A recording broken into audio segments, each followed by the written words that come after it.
Hello friends. Welcome to a new revision program of That's English.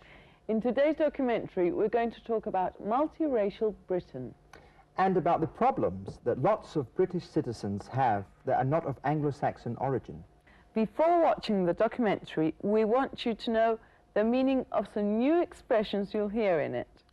To raise a family, which means formar una familia, to raise a family. To feel discriminated, sentirse discriminado. In our documentary, we're going to ask 3 immigrants for their opinion on racism in Britain. And about the problems their community has in integrating into British society. As usual, we'll start by telling you the questions you will have to answer after watching the documentary. Listen carefully. The first question is, which of the interviewees has ever felt any kind of discrimination in Britain? The second, which of them still feels discriminated? And the last question is, what does David Tan do? Ready? Then let's watch our Out and About.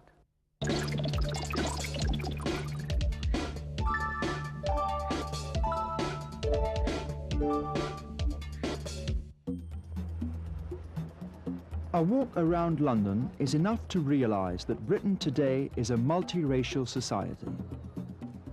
4% of the population of the United Kingdom are not of Anglo-Saxon origin, although nearly half of them were born in Britain.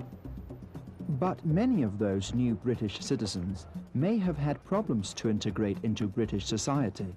Let's find out.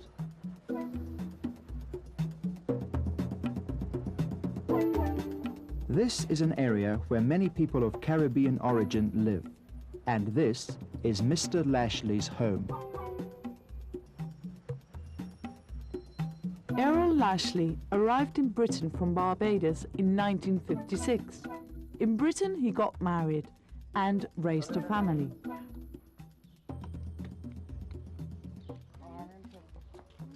From what we could see, his is also a multiracial family. We wanted to know what kind of problems an immigrant's family has integrating into British culture. So we asked Mr. Lashley if he felt different from an ordinary British person of the same social or economic status. I do not feel any way different. I came here at a young age, and I have adjusted myself to the culture of the British people. And so far I don't feel any way different. Do you feel discriminated in any way?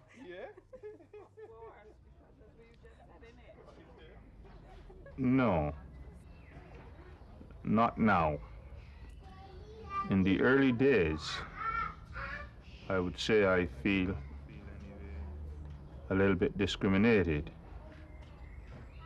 But after going through the process of life here, I think I have overcome that. And I do not allow it to get to me and create any problems. To find out more about discrimination, we chose a representative of the Indian community. She's lived in Great Britain since 1972 and works as a translator. Have you ever felt any kind of discrimination? When I first came to this country, I did feel it. I went for a job interview and I was asked there whether in our country we had English typewriters or in Hindi typewriters, but they did not know how well cultured our country was. Another thing, if you are traveling on the tubes, they don't want to sit next to you. That's where I experienced it in the beginning, but now they have accepted us, and I think it's beginning to change. Do you think you have the same opportunities as an Anglo-Saxon person? No, I don't think that at all. If I was to apply for a job and an English person was to apply for a job, I'm sure I would be definitely discriminated against. It looks like China, but we are still in the center of London. We came to Chinatown to find out what problems the Chinese community has.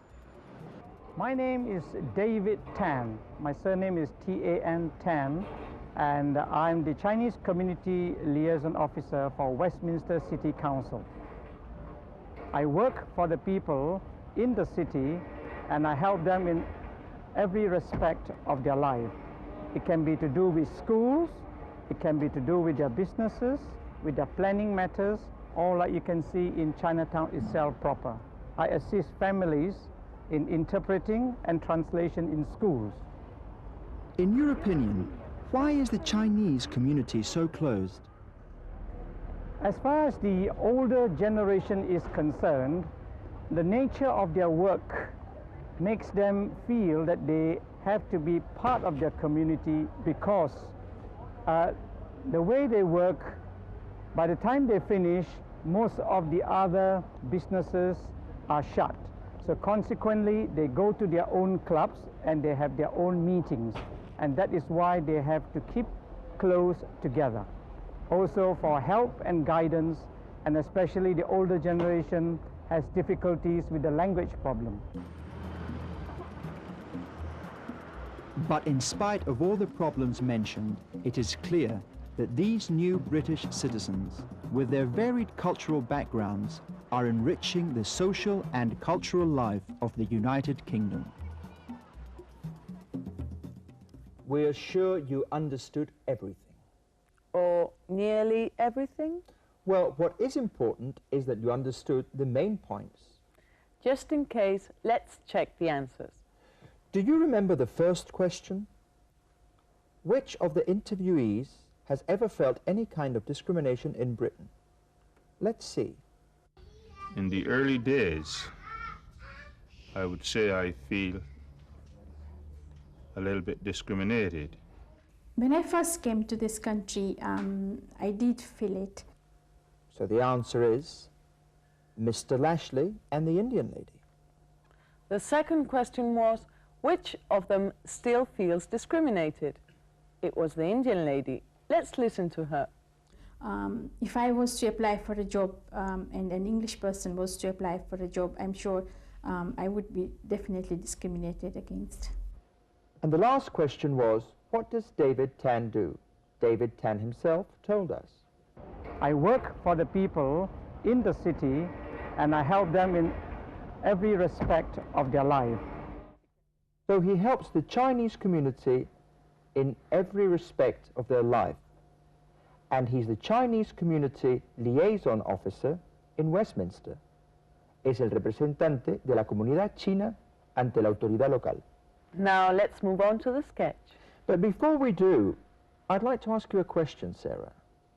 Imagine you are a princess, a British princess. Would you dare marry someone of a different culture? If he's handsome? But I'm not a princess. You never know, Sarah, you never know. I might be a princess.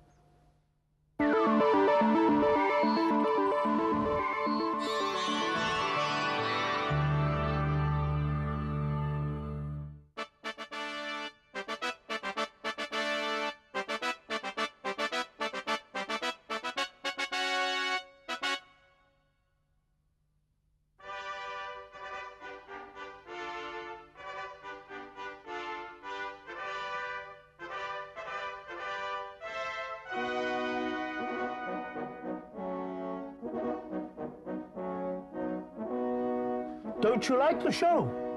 You know, I hate this brutal fighting. You must pay more attention. The winner will be your husband. I am not marrying any of those savages. You do as I tell you. Sergei of Pickering.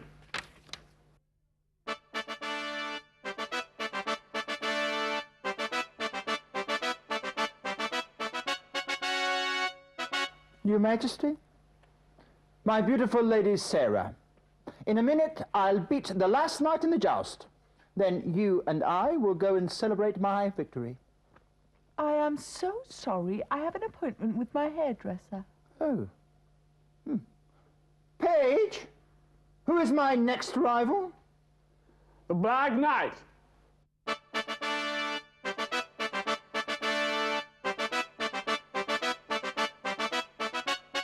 Who is that Black Knight? I am the Black Knight. Oh. But he's a colored knight. Yes, of course I am black. Any problems? Well, I thought the Black Knight was a white man dressed in black. Are you by any chance a racist? Oh, no. Sir Gary, this is the 10th century. This is a multiracial country, isn't it, Dad? True, true. I'll have no racial discrimination in my kingdom. Then you don't mind the color of my skin, do you? I'm a liberal woman. I don't care if you're black or white. Lady Sarah, next week I'm leaving for the crusade. We can marry when I return. Oh, just a minute. Lady Sarah is my fiancée. We're getting married next month. What? I'm not marrying you. Then will you marry me? I won't marry you either. I'll destroy you like a worm, you... Oh, You'll be dead in a minute. we'll see. Lady Sarah will marry me. No, she'll marry me. That's enough. I won't marry either of you. Tomorrow I'm leaving for Camelot to visit Uncle Arthur. But, dear daughter! No one will decide my future.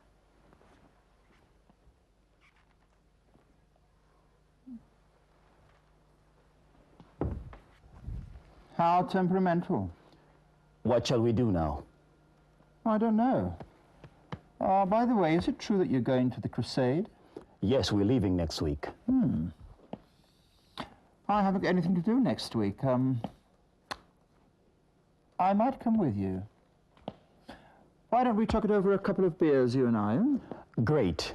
I'm meeting with my mates in the Red Lion at 2 o'clock. Good. We can meet there. Join me. Sarah, have you already decided who you're going to marry, the Black Knight or me?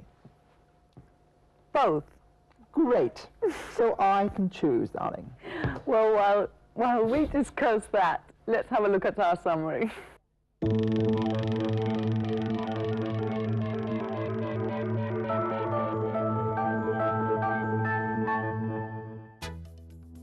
En esta unidad hemos aprendido a hablar sobre el futuro con diversos matices. Intenciones o planes futuros como, por ejemplo,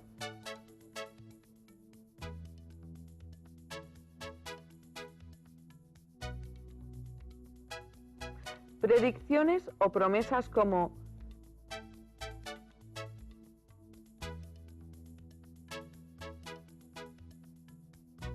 también hemos aprendido a expresar indiferencia o aprobación.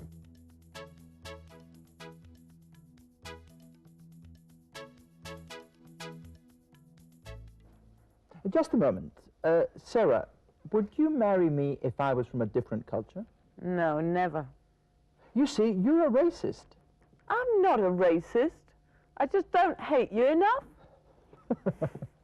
Nice one, Sarah. Bye-bye. See you in the next program.